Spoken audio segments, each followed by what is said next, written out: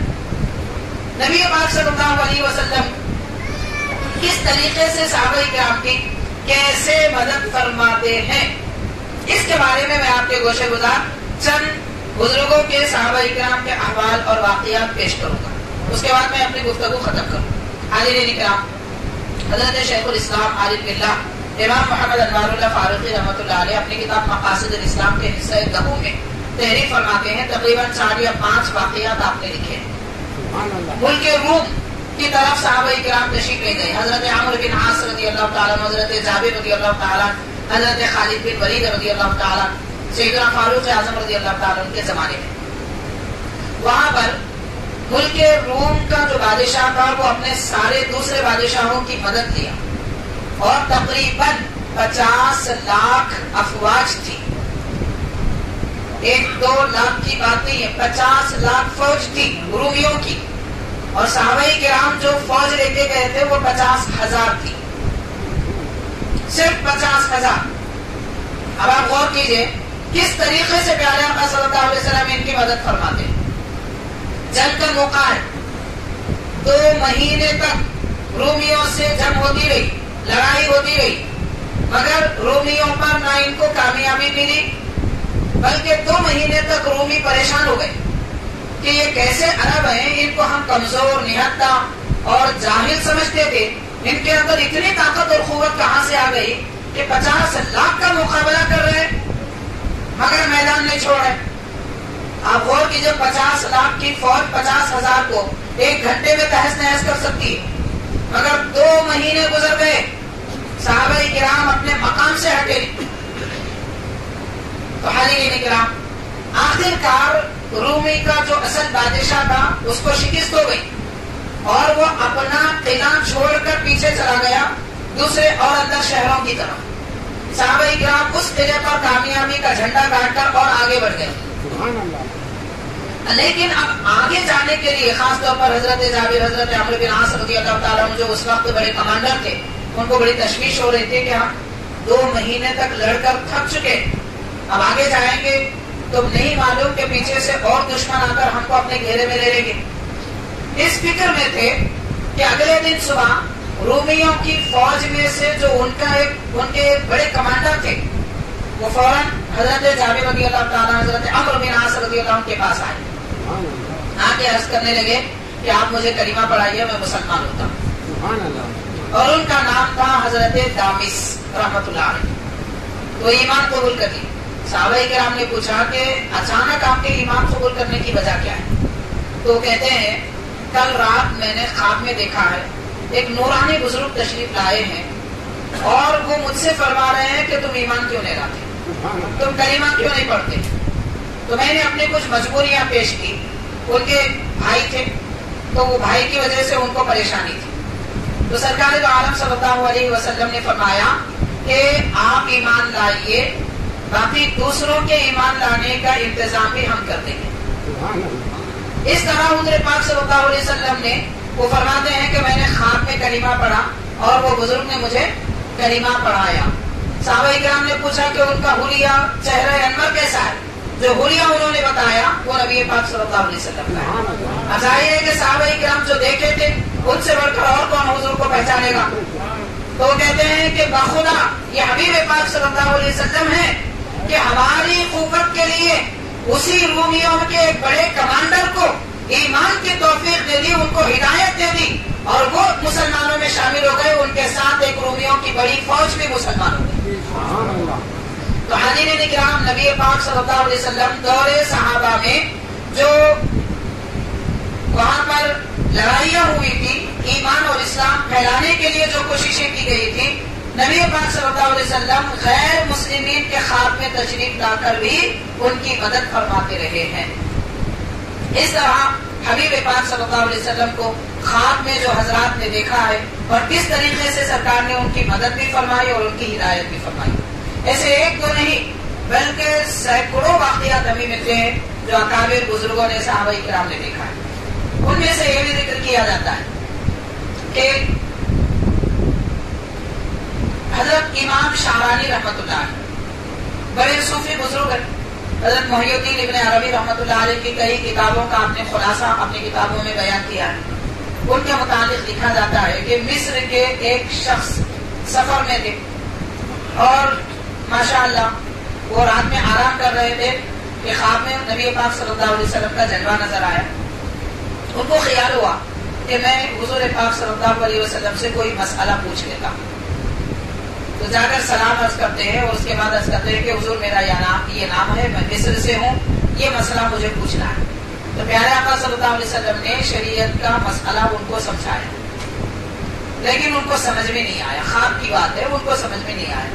تو ان کی صورت دیکھ کر پیارے آقا نے فرمایا آپ کو یہ مسئلہ سمجھ میں نہیں آیا، کوئی بات نہیں، آپ مصر چلے جائیے اور عبد الوہاب شعرانی کو میرا سلام کہہ دیجیے اور ان سے مسئلہ پوچھیے، وہ آپ کو اچھی طریقے سے مسئلہ شریعت کا سمجھا دیں گے. تو حاضرین کرام، یہ کیسے پاک باز لوگ تھے، دل ان کا کتنا پاک تھا، ذہن کتنا پاک تھا، تصور کیسا پاکیزہ تھا کہ وہ سوتے تو خواب میں سرکار تشریف لاتے اور ان کو خیال آتا تو یہ آتا کہ دین کا کوئی مسئلہ پوچھو. انہوں نے دنیا کی دولت نہیں پوچھی، بادشاہت نہیں پوچھی، عزت اور ثروت، کرسی، منصب کا مطالبہ نہیں کیا، بلکہ عرض کیا تو مسئلہ پوچھا. کیونکہ وہ جانتے ہیں کہ اگر نبی پاک صلی اللہ علیہ وسلم ہمارے کسی بات اور ہمارے کسی عمل سے راضی ہوتے ہیں، خوش ہوتے ہیں، تو وہ دین ہے اور دین کے مسائل ہیں. اس لیے انہوں نے شریعت کا مسئلہ پوچھا. نبی پاک صلی اللہ علیہ وسلم نے ان کی اس طریقے سے مدد فرمائی. حاضرین کرام، خواب میں پیارے آقا صلی اللہ علیہ وسلم کو جو دیکھتے ہیں وہ حضور کو ہی دیکھتے ہیں، اس میں کوئی شک کی بات نہیں ہے. اس سے متعلق ایک دو باتیں تھوڑی وضاحت کی ہے، میں وہ بھی عرض کرتا چلوں. یہاں تھوڑی سی بات سمجھنے کی ہے. بہت سارے لوگ ایسے ہیں کہ جن کو خواب میں پیارے آقا صلی اللہ علیہ وسلم کا جلوہ نظر آتا ہے، لیکن وہ کسی اور شکل و صورت میں دیکھتے ہیں. بعض لوگ سناتے ہیں اپنے خواب، تعبیر پوچھتے ہیں، مجھ سے میں نے ایسا خواب دیکھا ہے، اس کی کیا تعبیر ہے. تو وہ جو خواب میں باتیں پوچھ رہے ہیں، یہ کہتے بعض کہتے ہیں کہ میں نے ہمارے استاذ کی شکل میں دیکھا، حضور پاک صلی اللہ علیہ وسلم کو دیکھا. جب پوچھا جائے کیسے ہیں، بعض کہتے ہیں کہ میں ہمارے دادا کی شکل میں دیکھا، بعض کچھ نام بولتے ہیں. تو یاد رکھیے کہ سرکار دو عالم صلی اللہ علیہ وسلم کے کا جلوہ خواب میں اگر نظر آئے تو حضور اپنی ہی شکل و صورت میں تشریف لاتے ہیں، باقی کسی کی شکل و صورت میں نہیں آتے. بڑے بڑے اکابر علماء نے لکھا ہے، امام جلال الدین سیوطی رحمۃ اللہ علیہ، علامہ یوسف نبھالی رحمۃ اللہ علیہ، عبدالعزیز دباغ رحمۃ اللہ علیہ، بڑے بڑے اکابر نے لکھا ہے اپنی تصانیف میں کہ سرکار اپنی ہی صورت پاک میں تشریف لاتے ہیں، کسی کی شکل میں نہیں آتے. اگر ہم کسی کی شکل میں دیکھ رہے ہیں اور یہ سمجھایا جا رہا ہے خواب میں کہ یہ سرکار دو عالم صلی اللہ علیہ وسلم ہے، تو وہ واقعتاً سرکار نہیں ہے. یہ بالکل واضح بات. ہاں کوئی ایسی شکل و صورت نظر آ رہی ہے مگر بتایا جا رہا ہے خواب میں کہ یہ سرکار ہی ہے، جس شکل و صورت کو ہم نہیں جانتے تو ممکن ہے کہ وہ سرکار ہو، جس کو ہم نہیں جانتے ویسی شکل و صورت ہو.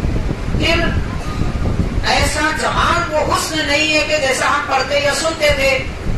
تو حاضرین، دراصل سرکار اپنی شکل و صورت میں تشریف لاتے ہیں مگر ہماری حیثیت کے مطابق نظر آتے ہیں. سرکار اپنے کمال اپنی فضیلت کے طور پر نہیں، ہماری حیثیت کے مطابق نظر آتے ہیں. اس کو سمجھانے کے لیے میں ایک مثال دینا چاہوں گا، صرف مثال سمجھنے کے لیے. کبھی ایسا نظر آتا ہے کہ پیارے آقا صلی اللہ علیہ وسلم کوئی دو آدمی کے کندھوں پر اپنا دست مبارک رکھتے ہوئے آہستہ آہستہ چلتے ہوئے تشریف لا رہے ہیں. ہم کو خواب میں بتایا جاتا ہے یہ سرکار ہی ہے اور ان کی شکل و صورت ہم نہیں جانتے کہ جیسے ہماری شناخت اور تعارف کی صورت نہیں، تو یقیناً وہ سرکار ہی ہے، اس میں شک کی بات نہیں ہے. لیکن یہ جو کیفیت نظر آ رہی ہے، یہ اس طرف اشارہ دیا جا رہا ہے کہ تمہارا ایمان اور تمہاری محبت اور سرکار سے تمہارا تعلق کمزور ہے، اسے پختہ کرو.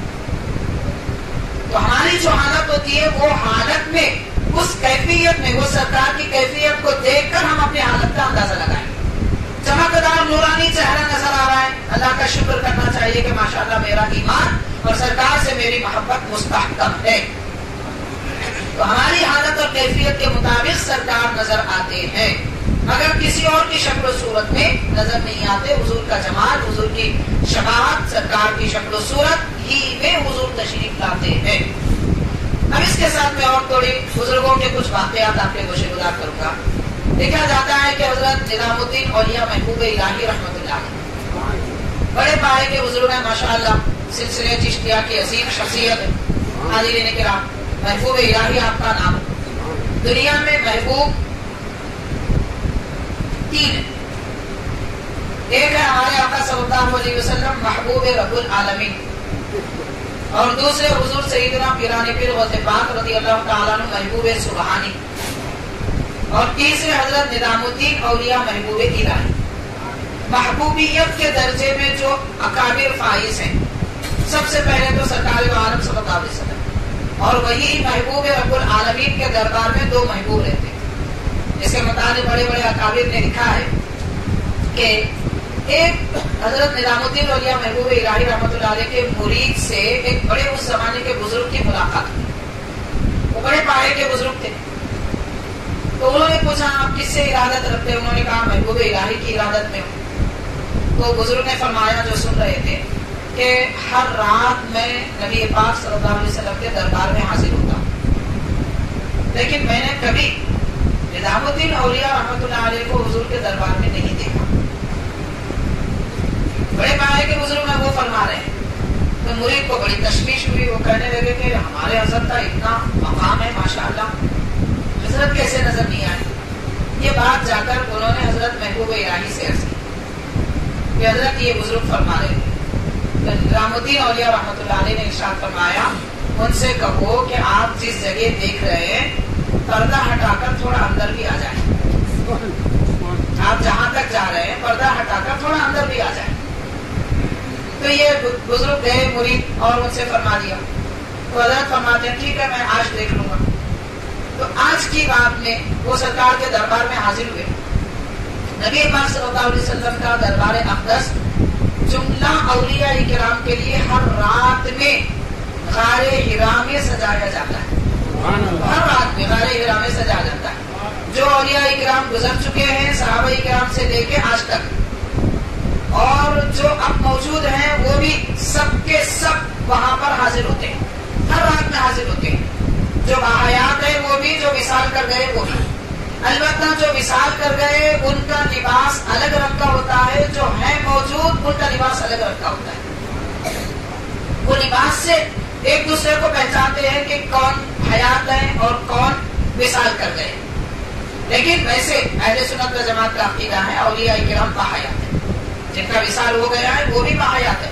زمین کے اوپر سے زمین کے اندر گئے, بس اتنا فرق ہے اور کوئی فرق نہیں. خیر تو حاضرین کرام, وہ بزرگ فرماتے ہیں کہ میں اگلے دن گیا, رات میں گیا تو دیکھا کہ اولیاء کرام کا ہجوم ہے مگر محبوب الہی نظر نہیں آ رہے. تو پردہ ہٹا کر جب میں اندر دیکھا تو دیکھا کہ محبوب رب العالمین سید المرسلین صلی اللہ علیہ وسلم جلوہ افروز ہیں اور سرکار دو عالم صلی اللہ علیہ وسلم کے سیدھے جانب اس طرح رخ کر کے, حضور کے برابر نہیں بلکہ سیدھے جانب حضور کی طرف رخ کر کے حضرت محبوب سبحانی بیٹھے ہوئے ہیں اور بائیں جانب حضور کی طرف رخ کر کے حضرت محبوب الہی بیٹھے ہوئے ہیں. تو حاضرین کرام یہ مقام ہے حضرت سیدنا نظام الدین اولیاء محبوب الہی رحمۃ اللہ علیہ کا. اب ہم غور کر سکتے ہیں ماشاءاللہ ہندوستان میں کیسے کیسے اکابر, کیسے بزرگان تھی. اللہ کا شکر ہے کہ ہم بزرگوں سے عقیدت محبت رکھتے ہیں. حاضرین کرام ورنہ جو لوگ عقیدت نہیں رکھتے وہ ابھی مصیبتوں میں پڑے گے. مصیبتوں میں دیکھیے بعض لوگ ایسی مصیبتوں میں ہوتے ہیں کہ ان کو احساس نہیں ہوتا کہ بھائی مصیبت میں, احساس نہیں ہوتا اور ان کو شک ہے, شبہ ہے کہ ان سے مدد مانگے تو شرک ہو جاتا, ان کا نام پکارے تو کفر ہو جاتا. وہ اسی کفر و شرک میں گھرے ہوئے. اللہ کا شکر ہے کہ ہم مدد مانگتے بھی ہیں اور زیارتیں کرتے بھی ہیں, گزارشیں کرتے بھی ہیں اور کامیابی ہو جاتے ہیں. ابھی وہ پریشانی میں مبتلا, ان کو احساس نہیں ہے. ایسا ہی جیسے کہ گلاب کی پتی اور اس کی ٹہنیوں کو کانٹے لگے ہوئے رہتے ہیں مگر کانٹا کبھی یہ نہیں چاہتا کہ میں گلاب بنوں. کانٹا اپنے کانٹے کی زندگی میں خوش ہے, اسے احساس نہیں ہے. یہ لوگ بھی ویسے ہی ہے, وہ اپنی زندگی میں خوش ہے. اللہ کا شکر ہے کہ ہم بزرگوں کی عقیدت کی زندگی میں اچھے. حاضرین کرام حضرت نظام الدین اولیاء محبوب الہی رحمۃ اللہ علیہ کے متعلق آپ کی سیرت پاک کی کتابوں میں لکھا جاتا ہے کہ ایک مرتبہ حضرت محبوب الہی رحمۃ اللہ علیہ جب آپ کا وصال ہونے والا تھا, آخری تقریباً 40 دن تک آپ نے کچھ کھایا پیا نہیں. وصال کے آخری دنوں میں جو آپ کو حالت لاحق تھی کہ 40 دن تک کچھ کھایا پیا نہیں. جب وصال اگلے دن ہونے والا ہے تو آج کی رات پیارے آقا صلی اللہ علیہ وسلم خواب میں تشریف لائے اور ارشاد فرمایا کہ بیٹا نظام الدین کیا آپ ہمارے پاس نہیں آؤ گے, ہم آپ سے ملنے کے لیے بے چین. تو اس کے دوسرے دن حضرت نظام الدین اولیاء رحمۃ اللہ علیہ کا وصال ہوا. مطلب مانا یہ ہوا کہ اللہ کے بندے آخری وقت میں بھی سرکار کا دیدار کرتے ہیں. زندگی بھر تو ماشاءاللہ کرتے رہے مگر ان سے ملنے کے لیے نبی پاک صلی اللہ علیہ وسلم مشتاق ہیں. تو کتنی مہربانی ہے سرکار کی اپنی امت پر اور امت کے اولیاء کرام پر. تو جس خدا کے بندے ولی کو حضور اتنا چاہتے ہیں کہ آپ آ جائیے, ہم آپ سے ملنے کے لیے مشتاق ہیں, تو حاضرین پھر ان کی محبت کیا بیکار جائے گی, ان کی عقیدت سے کیا ہم نقصان اٹھائیں گے؟ کون کہہ سکتا ہے اور کون سمجھ سکتا ہے؟ آپ کا اور ایک واقعہ بیان کیا جاتا ہے کہ خواب میں حضرت نظام الدین اولیاء محبوب الہی رحمۃ اللہ علیہ نے حقیقت میں, خواب میں نہیں بلکہ حقیقت میں کیا منظر دیکھا. جو بات تھی وہ خواب کی تھی. اب یہ دوسرا واقعہ بیان کیا جاتا ہے کہ سرکار عالم صلی اللہ علیہ وسلم کی خدمت بابرکت میں نیاز اور فاتحہ کے لیے حضرت محبوب الہی رحمۃ اللہ علیہ نے لذیذ کھانے اور پکوان کرائے، لذیذ کھانوں کا پکوان کرایا. اب بس نیاز پیش کر کے لوگوں میں تقسیم کرنا تھا. ویسے یاد رکھنا چاہیے کہ حضرت محبوب الہی رحمۃ اللہ علیہ کے لنگر سے، آپ کے پاس سے، خانقاہ سے ہر دن صبح شام 2000 لوگوں کو کھانا ملتا تھا. ہر دن 2000 لوگوں کو صبح شام کھانا ملتا تھا. آج ہم دیکھتے ہیں دنیا میں کتنے NGOs ہیں، بس خالی 2 لوگوں کو کھلا دیے، فوٹو ڈال دی، 40 لوگوں کو کبھی کبھار کچھ کپڑا دے دیے، اس کے بعد ویڈیو بنا دی اور سمجھ رہے ہیں ہم بڑا کام کر رہے ہیں، اور یہ ویڈیو کے ذریعے لوگوں سے پیسہ وصول کرنا چاہتے ہیں. نظام الدین اولیاء محبوب الہی رحمۃ اللہ علیہ کے جیسا لنگر کون بنا سکتا ہے؟ ہر دن 2000 لوگوں کو آپ کھلایا کرتے. بہرحال حاضرین کرام، تو آپ کے دسترخوان پر لذیذ کھانوں کا پکوان ہوا. اب حضرت مریدین آ رہے ہیں کہ حضرت کیا کھانا تقسیم کر دیں؟ تو فرماتے ہیں کہ نہیں ٹھہرو، ابھی نہیں تقسیم کرنا. پھر کچھ دیر کے بعد آگے عرض کرتے ہیں تو فرماتے ہیں نہیں ابھی پکوان تو ہوا ہے مگر کچھ دیر انتظار کرو. تیسری مرتبہ حضرت فرماتے ہیں کہ دیکھو میں یہ منظر دیکھ رہا ہوں کہ سرکار عالم صلی اللہ علیہ وسلم کی خدمت میں میرے فاتحہ کا کھانا اور اس کا ثواب پیش کرنا چاہتا ہوں، لوگوں کو کھلانے کا ثواب پیش کرنا چاہتا ہوں، مگر میں دیکھ رہا ہوں کہ میرے برادر طریقت حضرت سید علی احمد صابر پاک کلیری رحمۃ اللہ علیہ، جو کہ حضرت صابر پاک رحمۃ اللہ علیہ انتہائی غربت کی زندگی آپ نے گزاری. آپ کے بارے میں تو مشہور ہے، سب جانتے ہیں ماشاءاللہ. لنگر سے سب کو کھلاتے رہے مگر مہینوں تک خود نہیں کھائے. ایسی شخصیت. تو چونکہ آپ کے پاس ظاہری اسباب دنیا کے پورے طور پر نہیں تھے، اس لیے کچھ چنے، تھوڑے سے پیسوں کے چنے آپ نے خریدے اور نبی پاک صلی اللہ علیہ وسلم کی خدمت میں لوگوں کو کھلانے کا ہدیہ پیش کیا، ثواب کا ہدیہ پیش کیا. حضرت محبوب الہی فرما رہے ہیں کہ صابر پاک رحمۃ اللہ علیہ نے حضور کی خدمت میں جو ہدیہ پیش کیا ہے سرکار اسی طرف متوجہ اور بڑی محبت کے ساتھ اسے قبول فرما رہے. تو میں اس انتظار میں ہوں کہ اس وقت میں اپنا ہدیہ پیش کروں گا تو سرکار کی توجہ ادھر ہوگی یا نہیں ہوگی. اس لیے میں انتظار میں ہوں کہ جب وہ ہدیہ پیش ہونے کے بعد سرکار کی توجہ دوسری جانب ہو تو میں اپنا ہدیہ پیش کروں. اس واقعے سے سب سے اہم بات یہ معلوم ہوتی ہے کہ دین میں، اسلام میں کوانٹٹی نہیں دیکھی جاتی، کوالٹی دیکھی جاتی ہے. ویسے حضرت محبوب الہی رحمۃ اللہ علیہ کے پاس کوالٹی بھی تھی، کوانٹٹی بھی تھی، ہر چیز تھی، مگر معمولی سا ہدیہ جو دنیا کے اعتبار سے معمولی ہے وہ بڑی عقیدت کے ساتھ انہوں نے پیش کیا تھا، اس لیے سرکار کی توجہ اس طرف زیادہ تھی. ایک دوسری بات یہ معلوم ہوتی ہے کہ ہم جو فاتحہ نیاز کرتے ہیں یہ سمجھتے ہیں بھائی کہیں کو پکائے، کھانے کے لیے پکائے. اور کیوں پکائے؟ ایک کھانا بنائے تو لوگ زیادہ آتے. یہ مقصد دنیا میں نہیں رکھنا چاہیے. نہ محفل میں آنے کا یہ ارادہ ہو کہ ہم کھائیں گے، چلو لے گئے تو کھانا مل جاتا. دل کے گوشے میں ایک رائی کے دانے برابر بھی ایسی خواہش اگر ہے ہمارا آنا بیکار ہے. کسی بھی محفل میں جائیں. اب یہ اور بات ہے کہ نہیں تبرک ہے، یہ تبرک آپ اپنے گھر میں بھی بنا سکتے. تبرک یہاں کہیں بھی ہے تو تبرک، نہیں تو نہیں، ایسی بات تو نہیں ہے. وہ ایک بہانہ ہے وہ تبرک کا. میں یہ کرنا چاہتا ہوں کہ خلوص ہونا چاہیے. کوئی بھی کام کیا جائے اللہ رسول کی رضا کے لیے کیا جائے، باقی دنیا کا کوئی مقصد نہ ہو. یہ جو ہم فاتحہ نیاز پیش کرتے ہیں اس کے بارے میں ہم کیا سمجھ رہے ہیں؟ ہم نے پکوان کیا، کھایا، کھلایا، یہ اتنا آسان نہیں ہے. یہ نیاز اور یہ عقیدت دراصل سرکار کی خدمت میں پیش ہوتی ہے اور حضور پاک صلی اللہ علیہ وسلم قبول فرماتے ہیں. تو اب ہم یہ طے کریں کہ سرکار کی خدمت میں جو نیاز پیش کی جا رہی ہے اس کی کمائی کہاں کی، حلال ہے، مکروہ ہے، شبہ کی ہے، حرام کی ہے، پہلے یہ طے کریں. دوسرا پھر اپنے دل کا جائزہ لے اور اس کی طرف توجہ کریں کہ ہم کتنا اخلاص اپنے اندر رکھتے ہیں.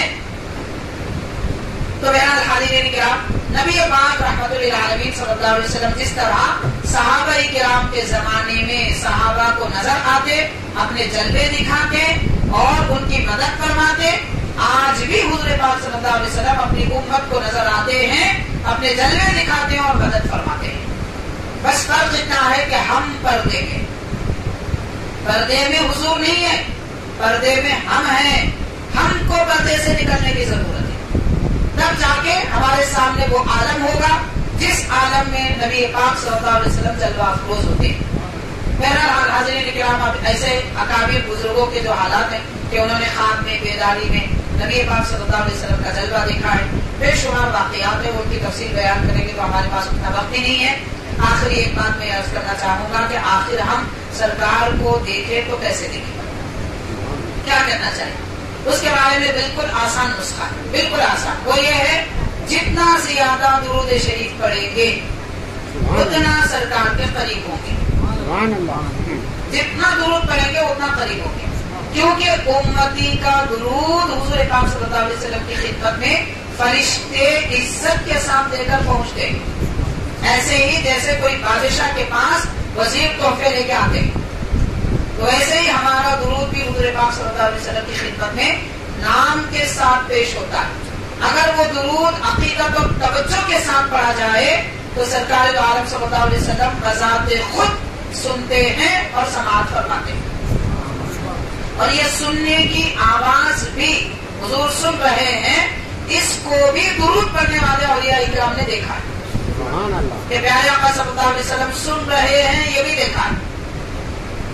اس لیے حاضرین کرام، ہم جب نماز میں تشہد میں ہوتے السلام علیکم ایھا النبی ورحمۃ اللہ وبرکاتہ پڑھتے، اس وقت حضرت بانی جامع نظامیہ رحمۃ اللہ علیہ نے اور حضرت ابو الوفا بانی رحمۃ اللہ علیہ جو جامع نظامیہ کے بڑے شیخ گزرے، وہ فرماتے ہیں، اپنی کتابوں میں لکھتے ہیں کہ یہ توجہ کر کے پڑھو کہ میں حضور کو سلام پیش کر رہا ہوں اور سرکار کے سامنے بیٹھا ہوں، حضور میرا سلام سن رہے ہیں۔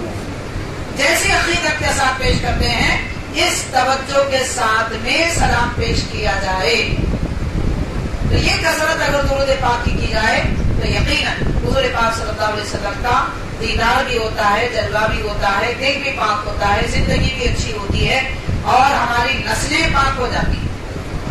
تو نسلوں کی صفائی اور پاکی ہم کرنا چاہتے ہیں تو پیارے آقا صلی اللہ علیہ وسلم سے تعلق مضبوط کرنے کی ضرورت ہے۔ جیسے کیسا تعلق؟ حاضرین کرام، زخم آتے ڈاکٹر یاد آتا ہے، دوا یاد آتا ہے، تو زخم آتے سرکار یاد آنا چاہیے، مصیبت آتے کوئی دنیا کا آدمی یاد آتا ہے نہیں، ہم کو سرکار یاد آنا چاہیے۔ ایسے ہی جیسے کہ ہم دنیا میں اپنا نظام بنائے ہوئے کہ ہڈی ٹوٹ گئی، کیا کریں گے؟ فوراً ڈاکٹر کے پاس جاؤ، ہڈی ٹوٹ گئی وہ بعد میں کریں گے، پہلے حضور سے عرض کریں گے کہ سرکار میری تکلیف دور کرے۔ یہ کیفیت ہو تو تعلق مضبوط ہوتا ہے، اور یہ کب ہوتا ہے؟ ہر وقت تصور پیارے آقا صلی اللہ علیہ وسلم کا، باقی کچھ نہ ہو ذہن و فکر، تو یہ تعلق مضبوط ہوتا ہے، اور ایسا تعلق اللہ والے رکھتے تھے۔ تو میلاد شریف کی یہ محفل ماشاءاللہ یہ خانقاہ شریف میں جو سجائی جا رہی ہے، اس کا مقصد یہی ہے کہ امت مسلمہ کا تعلق حضور پاک صلی اللہ علیہ وسلم سے مضبوط ہو جائے۔ سنیں گے تو کم از کم پیارے آقا صلی اللہ علیہ وسلم کی محبت بڑھے گی، درود کثرت سے پڑھیں گے، برائیوں سے بچیں گے، سیرت پاک کو سنیں گے تو عمل کریں گے، عبادتوں کا شوق پیدا ہوگا۔ حضور پاک صلی اللہ علیہ وسلم کی محبت بیج ہے، اور یہ بیج جب دل میں ڈالا جاتا ہے تو پھر ایمان کا درخت لہرانے لگتا ہے۔ بہرحال ان سب باتوں کے ساتھ اللہ کے دربار میں دعا ہے کہ پروردگار ہم نے جو کچھ کہا سنا اس پر عمل کرنے کی ہمیں توفیق عطا فرما، اور ہماری اس محفل کو اپنے دربار میں قبول فرما، ہم سب کو اخلاص عطا فرما، نبی پاک صلی اللہ علیہ وسلم کا جلوہ ہمارے ظاہر و باطن کی آنکھوں کو عطا فرما۔ صلی اللہ تعالی وسلم علی خیر خلقہ سیدنا محمد وعلی آلہ واصحابہ اجمعین، والحمد للہ رب العالمین۔